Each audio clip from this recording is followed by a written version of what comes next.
Mr. Fix-It with the Bed Shed Kilbeggan. Need a new bed or mattress? Our helpful and experienced team will be only too happy to guide you to the best choice for you. Find the Bed Shed on Facebook and Instagram. Brian Cloonan is in situ. He's ready to answer your DIY questions. 083 30 10 103, or you can call us on 0818 300 103. Brian, how the devil are you? I'm great, thank you. I was very interested to hear myself described as the Royal Brian Cloonan. Is that because you know that I am directly descended from Brian Boru, the High King? I'd like to say yes, but I think I just misspoke. Sometimes you try paint a picture and then the words are out of your mouth before you've realised what you've said. So the question is, if you described me as royal, what did you really mean? What had you in your mind? Was it something non-repeatable? Yes. Okay. Let's get into our DIY questions of this Wednesday morning. Great stuff. Storm Chandra's probably wreaked havoc across the country. There's no question about that. And very few places have gone untouched. We've got a message in saying from Grace, my daughter's house has had some flooding in the storm. Just 2 rooms have been affected. The kitchen and the sitting room, which has a carpet on the floor. Okay, that's going to be tricky. Anything that you could suggest to make sure that the least amount of damage is done in the long term? Yeah, so look, the carpet is going to have to come up. Kitchen, it's the floor, it's the probably tiled in the kitchen, so it'll be the kitchen units that have gotten wet. So look, really the thing is I'd lift the carpet immediately. Yeah. Probably a concrete floor, so you're lifting the carpet and lifting the underlay. The chance of those being recoverable is fairly slim. Talk to your insurance company, tell them this needs to be done quickly. Because the water, depending on wherever they are, but the water is generally filthy and it's so unsanitary. Correct. And the big thing is sometimes the insurance company wants to send out an assessor. Yeah. But like time isn't on your hands, on your side, because the problem is that water starts going, it's filthy. So the water starts, the mould starts forming almost immediately. So you need to dry everything out as much as you can. Okay. So the two things, the first thing is obviously ventilation. So you could, in the kitchen, assuming the water has gone down and the flood water has gone out. So you're mopping up as much as you can. I would say once you feel it's kind of more or less dry, get an antifungal, biocide, really, a mould killer, preferably one of the dilutable ones, and just spray that everywhere that the water was. Mix it, spray it, and you're trying to cover everywhere the water went, so that the natural inclination of mould to form in something that has been damp is killed off. Okay. So that will remain behind for a couple of weeks. So that's the first thing. Spray everything with a mould killer. And in the case of the kitchen, very often your kicker boards. So the kicker board, you open your kitchen unit and you close your kitchen unit, and below that you have a piece of timber that's maybe 3 inches high, 75 mil, 80 mil high. If you can take that off. Yeah. And it's very often it's easy enough to take off. And then you can let in that means that the air gets in there, and you can put those somewhere warm to dry them out, particularly if they're MDF, which they can be. They will swell very quickly. So now, having said that, if that happens, it's not the end of the world to replace them. No.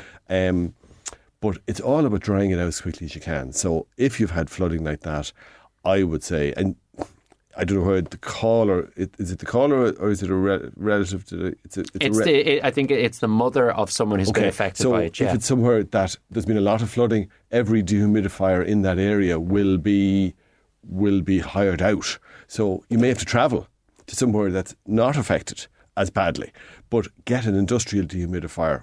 What they pull out is incredible. Really? Oh, it's just incredible. But time is of the essence. Okay. You need moisture staying there for 2 or 3 days can do untold damage. You can end up condemning the place nearly. Well, not really, but you're doing a lot more damage. So the quicker you can dry it out, the most likely of having the least amount of damage.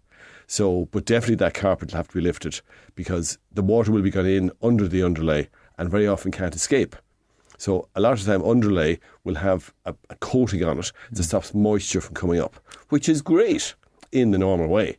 But the problem is you now have moisture, the water gets everywhere. It's going to be trapped underneath. It's trapped underneath, it will definitely go mouldy. Okay, now, so in fine weather, you might be able to bring that carpet outside and maybe put pallets on the ground and lay it on top of the pallets on the ground and let air in under it through the pallets and dry it out. But the probability is no. It would want to be a very good carpet to justify going to that work and taking the chance on it working. You'll probably as well just replace the carpet. Ventilate it, mop it, get yourself sorted with a proper dehumidifier and spray the thing as much as you can with an antifungal spray. Yeah, so and then if somebody had a newly plastered house and they needed to dry out the walls quickly, what they would be doing is turn on the heat, let the heat build up, you'll see all the condensation on the windows, open every window and door and let it blow out. So you've brought the moisture up into the air.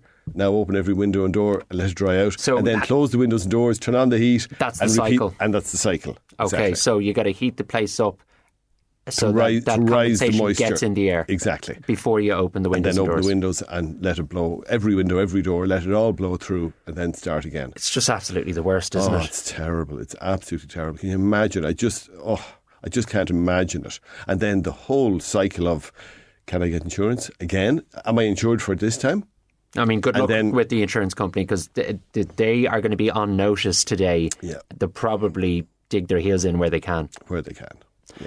My friends lived by the River Dodder a number of years ago in Dublin, and it flooded its banks and ripped through the bottom level of the house. It was an old house. That was it. They had to knock the house down. Stop. Yeah. Oh my God. Now, this was 3 or 4 feet of water. Okay. And the Dodder's fairly filthy at the best of times. Yeah. And it was an old house, and the landlord had no interest in probably the cost ultimately or whatever. So they were all out on their ear. But look, hopefully people are doing what they can to get past the worst of it where they are affected. Let's have a look at the next message we got in. Is there any way to stop the grout on my kitchen from getting so dirty? It's a very light grey. They put a lot of effort in to clean it every 4 to 6 months. Could they maybe paint the grout a darker colour to make it look cleaner? This is from Tanya in Mullingar. Yeah, so look, we've mentioned earlier the kitchen floor probably had tiles on it, which means in the event of a flood, it'll probably be fine. Tiles are a very practical surface. They're hard. If you put down a wooden floor in a kitchen and there's a lot of moisture around, you can end up with a problem with moisture going down and causing the timber to expand and lift and all that. So tiles are very, very practical. But because of expansion and contraction, so we mentioned it earlier, but turning on the heat in the house and let the heat in the house build up. When you turn on the heat, you get everything expands a tiny bit. So everything in the kitchen expands just that fraction of a millimetre, and this is what grout does. Grout goes between every tile, and the reason is to deal with the expansion and contraction of the tiles. I did not know that. So if you don't have grout, if you put the tile end to end, any moisture, any major amount of heat, and the tile will pop up. Okay. So in this case, the problem is it's obviously a busy kitchen if it's getting dirty that quickly, because, we all spend time in our kitchen, and some kitchens are very busy and some kitchens get very, very little use whatsoever. But the grout, every time you wash the floor, so the first thing I'd say to anybody is, as much as you can, brush the floor. Do you need to wash it every single day? Because when you wash a tiled floor, and if you wash the floor today and the water, you're throwing out the bucket of water at the end of that wash, and it's black, it's dirty, it's filthy. That dirty water has all absorbed into the grout, because grout is porous. Grout is porous. So you wash the floor, you end up with a bucket of dirty water, but that water went down into the grout. And it's absorbed into the grout, and that dirt stays there. I mean, that's what's going on. That's exactly what's going on. So what I would say is, you have 2 options. Tanya asked, can you paint the grout? Yeah. Yes, there is a product that you can paint the grout. Obviously, it takes a bit of work. Don't know if it's still available, but it probably is. Check the tile shops. I know tile was in the name, but I can't. Good man, Brian. Thanks for that. It's not called tile paint, but it's called something like that. We're sending people into tile shops asking for tile something. Call it tile paint. They'll know what you're talking about. Okay. Tile grout paint. And I gather that was quite successful. And then the alternative is to get a concentrated grout cleaner, really put in the work, put it out, mix it according to the instructions, leave it on 10-15 minutes, get a scrubbing brush, ideally a hand one. You'll always do a better job when you're down up close and personal rather than the deck scrub, but that's fine, whatever way you need to do it. clean the grout. It sounds as though this listener, Tanya, is getting it clean, but then the problem is it builds up again. So if you get it really, really clean, you can then get a clear grout sealer. And that does exactly what it says. And it's quite easy enough. It's hard to use on wall tiles because that's an upright surface. Yeah. But it's that's still time consuming, but it's relatively easy. Oh, sorry, it's not easy, but it's comparatively easier to use it on the floor. So when you're doing floor tiles, the floor grout sealer comes with a pipette. Do you remember a pipette from school? Is this little squeezy, suctiony thing? Yeah, so it's a long thing like a pencil with a bulb at the end of it, and you squeeze the bulb, put it down into it, squeeze the bulb, and the bulb fills up, the long pipette fills up with water, with grout sealer, and then you run it along the grout, squeezing it slowly and letting the grout sealer out. So, and it's a thing that can be done. You don't have to do everything together. You can say, do you know what I'll do? I'll give it half an hour tonight, or I'll give it 10 minutes tonight. I'll do a portion, and then I'll do the next bit tomorrow night, or whatever. And it doesn't smell that strongly. It's crystal clear, but it makes the grout non-absorbent, and it really makes a difference. We got hold of a pipette recently with a baby on the way, so I think in the context of that, it's a bugger sucker. Because they are not adept at blowing their own noses. Yeah. Brilliant. Yeah, they're great devices. Looking forward to trying it out. You could bring it in and try it in someone here if you want. There's a few who need it. Yeah. Let's bring it back to the question of actually grout in the kitchen. If someone's finding that they're actually getting a build-up of mould or whatever on the grout in the first place, and they have to clean it regularly, then there's probably a fundamental question about ventilation or something along those lines. It sounds as though this is just a normal situation, so it won't be mould. Okay. It'll just literally be, I mopped the floor because it needed mopping, the water was filthy, the water went down into the grout. So it's rarely, on a floor, it would rarely be mould. So yes, anywhere you have a mould situation, you have a problem almost certainly with ventilation, or you have a problem with moisture. Now, it can be 9 times out of 10 in a house situation where there's a little bit of mould on the wall or a little bit of mould somewhere like that. It's usually got to do with a missing bit of insulation. So if most of the house is fine and there's a bit of insulation missing, you don't know it's missing. It's in the wall. You're not aware. There's a blockage there that's stopping the insulation from getting where it should be, or there was a cold patch because of a tie, because of a transfer of cold from inside to outside, and then the mould starts to form. And then the problem is once it starts to form, it just continues to grow and grow.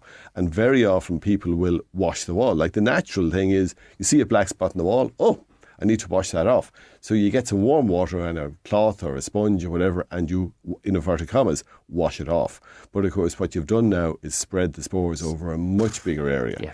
So always important, just kill the mould. And then if it's an ongoing issue in one particular patch, well, then that's usually got to do with insulation. And what I would say is, once a year, just put on the mould killer before it becomes an issue at all. At the start of the winter, September, put on the mould killer and don't wash it off. And that acts as a preventative to stop that from happening. And there's no need to jump up and down and get worked up. There's very few houses that don't have a little bit of an insulation missing or trapped or whatever. Certainly in this country. Yeah. Okay. Stay there, Brian. The questions are coming in thick and fast after the break. Plenty more of your DIY questions answered. 083 30 10 103. Mr. Fix-It with a bed shed Kilbeggan. Quality, choice and value you can't beat. With over 80 beds, headboards and mattresses to suit all budgets. Find the bed shed on Facebook and Instagram. Brian Cloonan's on hand to answer your questions. 083 30 10 103. We were chatting about mould before the break, Brian, and sure as anything, we've got a message in relation to it. Jackie in Mullingar is laying out a situation which I think essentially speaks to what you were saying earlier. Jackie has got mould in the corners in her bedrooms upstairs. Downstairs is grand. There's also water or condensation on the windows upstairs. The ceiling in the bathroom is getting black as well. It's a busy bathroom with the shower in it as well. Yeah, so all of the above. So the fact that it's upstairs, it's starting at the ceiling, the insulation is not going right into the very corner, or the cold is creeping along from the outside of the house to the very edge of the bedroom ceiling, and it's cold. And because it's cold and there is condensation, every house that you live in, there's always going to be moisture in the house. So, and the warmer you have it, the warmer the house is, you tend to get more moisture, and the contrast between inside and outside temperatures are higher.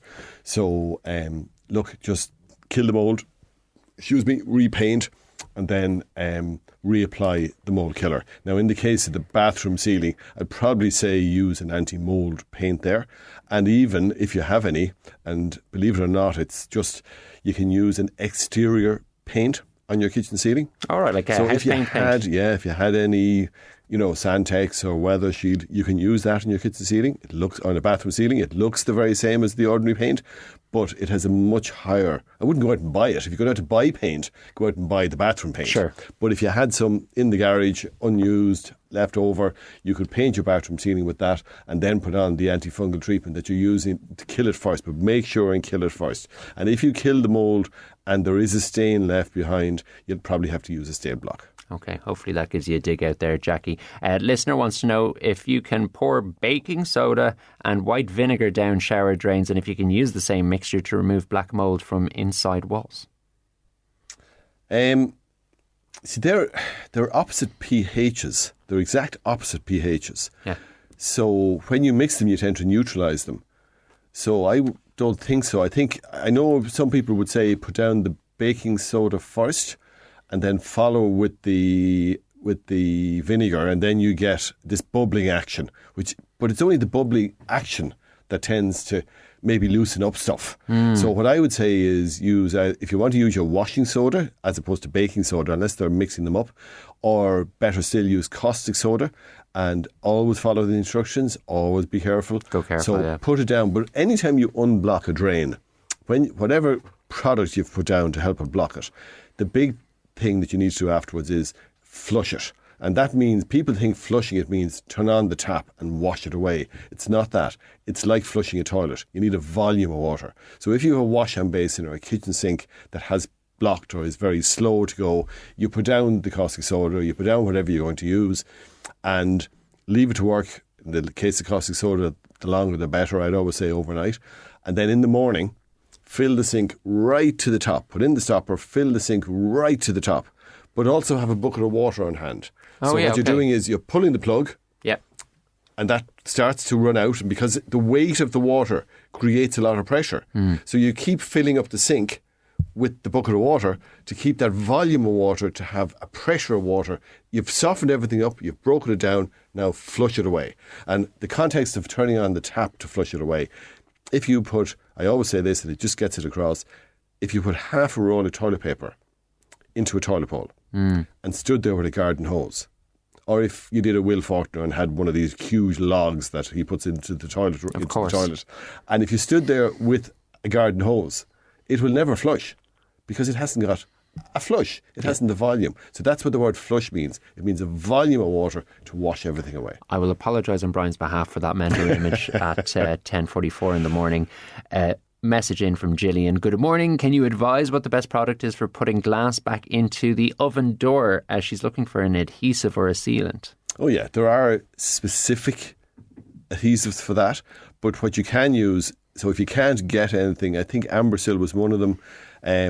I know the likes of Expertise would have I think specifically for it. But honestly, if you use it only comes in black heat resistant silicone. Now it's specifically heat resistant. It does up to about 300 degrees. And the big thing is, so obviously this is a case where the door was taken apart for washing and it's not sticking back into place. So the big thing is that you would degrease everything. Now I know you've already washed it, but everything around the oven, around the cooker gets covered with a film of grease. And you have washed it, but I guarantee you there's still a film left behind. So wherever you're going to use the heat silicone or the glue, if you get it, you need to wash that first with alcohol. So methylated spirits, surgical spirits, most hand sanitizers have a very high percentage of alcohol. So scrub with that little nylon pad, scrub it and wash it away with a rag afterwards. And then you're sure, because the problem is, if you can imagine, let's say I want to stick a poster on my fridge, and I put a coat of Vaseline on the fridge first, and then I try and stick something to the fridge. Yeah. It'll just fall off. Okay, yeah. Because it's greasy. Nothing sticks to a greasy surface. So the same thing applies. In this case, it's such a fine film of grease, you're not aware it's there. And even sometimes if you've washed really well, the detergent that you've used to wash it, that leaves a residue, can be quite greasy. So we would sometimes get people with problems with painting walls where they wash down a wall with sugar soap, but they don't wash off the sugar soap well enough. Okay. And paint doesn't like detergent. It doesn't stick well to it. If you get the sugar soap and put your hand, pour some in your hand, it's silky smooth. Slick, yeah. Exactly. And that's the problem again. So just make sure before you start, put the work in and clean it really well. There's nothing worse than cleaning an oven. It's horrible. It is the worst job. Okay. That's why, just cleaning an oven, I would always say to people, you can buy oven liner. It's like a Teflon sheet. And it just makes so much sense. Doesn't cost much. It goes in at the bottom, or else get a steel sheet the size at the base of the oven, and put that in at the very, because 90% of your problem is at the bottom of the oven, and the problem is if it's at the lower level, you're down your hands and knees in this dark area. So if you could slide out that tray and just clean that tray, it's so much easier. We discovered that particular miracle there in the last couple of years. It is a great piece of advice, actually. It saves a massive job of work. I'm going to read out this next message. I feel Will would carry the details of it better, but I'll do my best to do it justice. We have one shower in the house, and my wife has fabulous jet black hair, almost down to her still fabulous backside. I beg your pardon. I'm sorry, it's written in front of me. We also have two long-haired teenage daughters who seem to take 2-hour-long showers. The end result is that me, as the shaved-head bald man, is constantly removing revolting... they're not revolting, Jim, in Athlone. Revolting clumps of hair from the shower drain at least once a week, he says. No, they are revolting. Yeah, look, I suppose. Disgusting job, but seemingly it is his. Are there any words of wisdom to manage this? And I'd say there's a fair few people listening who can relate to this experience. Yeah, I was just interested to see whether he put a name to it or not, but he described it. Jim in Athlone. Yeah, he described the whole thing so well that you could probably identify him if you knew him. If you knew him, exactly. And of course, people from now on will be having a quick look at his wife's backside to see is it as fabulous as he describes it. I'm so sorry to everyone. I just read the messages. Yeah, so look, it is like that hair. It's amazing. You could do it once a week, but when it comes out, it is disgusting. It's coated again with body hair and human waste. Yeah, it's everything really. Skin, the whole works. So the big thing is, as much as you can, stop it from happening. So there are various shower filters, or what do you call them?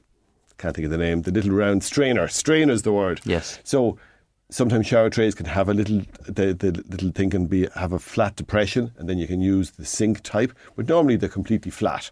So there's the really good, and they're, I don't know, a couple of euros is all they are. There's a really good little filter that is designed to sit on top of the shower opening.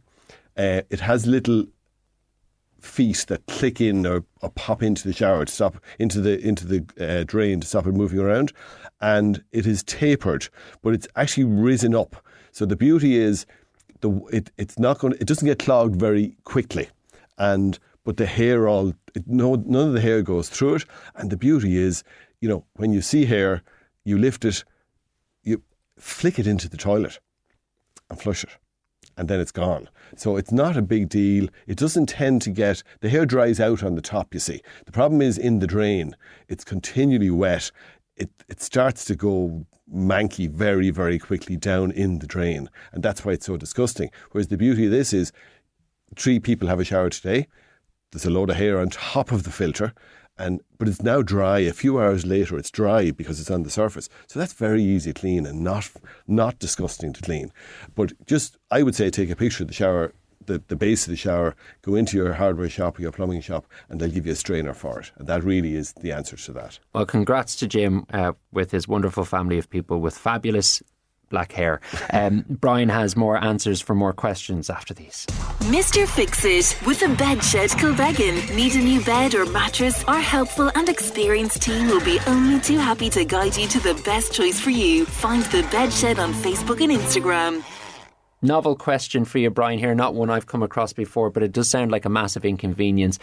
Any miracle cure to stop cats from urinating on turf in an open shed? Really annoying, I would say. That's really annoying. Look, it's about breaking the habit. So I would be saying a couple of things. You can buy, you can make up your own. You can buy garlic granules, dried garlic granules, and they release a smell that cats don't like for quite some time. And in an open shed like that, they're not going to get washed away by the rain, so they would remain active for quite some time. The other thing that you could... There are various things they don't like the smell of. Peppermint oil they don't like the smell of. So you could mix peppermint oil and spray it around the place. You could what do you call that household cleaner? Household ammonia. They really don't like the smell of that, but then no one likes the smell of it. And actually, do you know what? Maybe not, because if you put that in your turf and then you could smell it in the house, it would not be great. It's just making the problem slightly worse, maybe. By the way, David asked me a question on the ad break, and I was lost in thought. I wasn't on the phone, I was just lost in thought, and I said, "Oh, sorry, I'm away with the fairies." And he said, "Yeah, I'm a bit." He said something like, "What was the expression you used?" But anyway, you said this evening. I shouldn't be on live radio. I'm a bit not quite dopey. I forget the word, but he said this evening. So that is an indicator of his mindset. If this feels like, if he's in work, how long are you in work now? 4 hours, and it 5 seems hours. like this evening. Yeah. No, I love my job. We didn't get. In fairness, you hide it so well. We didn't get a good night's sleep last night, but the show must go on. But thanks for that. Ollie's contributed to your suggestion in relation to sorting out the cats who are urinating on the turf. If it involves a 0.22, don't read it out. Wow, it kind of does. Does it? Yeah. All right, okay. Yeah, shoot the cats. Please, folks, don't shoot the cats. No, definitely don't shoot the cats. Animal nature, it's not their fault ultimately. Sorry, actually, what I should have said was, whatever chemical you use to discourage the cats, at the same time as you start using that, put a pile of sand, in the shed if you want, put a pile of sand somewhere that the cats can use instead. So sand is a really attractive, like the problem, if you have a child's sandpit, it can fill up with cat poo so quickly because it's such an attractive medium for them to use. So if you put down sand somewhere and let them start using the sand because they've been discouraged from using the turf because of the fact that it doesn't smell the way they would like it to smell, you've now started them using that. And they'll use that every time. Create an incentive for them to go elsewhere. Exactly. Use the carrot rather than the shotgun. Just further to our issue with long hair in the bathroom sink, this messenger says, "I live with 3 long-haired ladies and use the Hoover on the shower traps. It's a great job." The Hoover? Yeah. They must have a wet vac. I don't know. Yeah, you don't want to be hoovering up moisture, do you? No, not really. Not unless your vacuum cleaner is designed to do that. Maybe when it's dry, maybe if they're using that filter, they could hoover up the hair because it dries quite quickly when it's that one that's slightly raised. So the filter that I was talking about, the strainer I was talking about, is risen about maybe 10 centimetres above. Now it tapers down, so you don't feel it's not a trip hazard in any sense whatsoever. Okay. But it's up about 8 millimetres off the surface. So it dries out quite quickly. But you'd have to plug in the Hoover. It's as easy, just pick it up, give it a flick in the direction of the toilet bowl, and all the hair just goes into the toilet bowl. Okay, that's all we have time for, Brian. Wow, quick. I only feel vaguely abused this morning. Much appreciated. Thanks, David. We're off to the Midlands 103 News Centre for your 11 o'clock bulletin.